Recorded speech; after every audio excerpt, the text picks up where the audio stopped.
نبی اقدس صلی اللہ علیہ وسلم نے ارشاد فرمایا،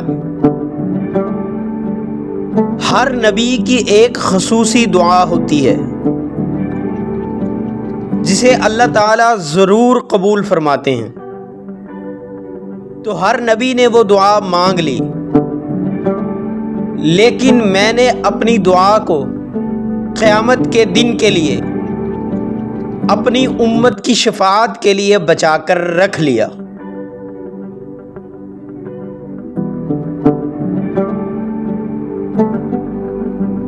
حضور اقدس صلی اللہ علیہ وسلم کا ارشاد ہے،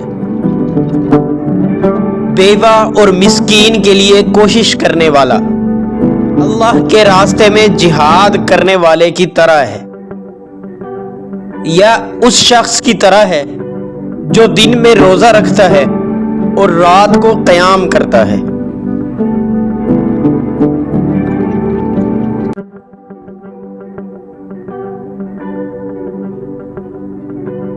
دو آنکھوں کو جہنم کی آگ چھو نہ سکے گی،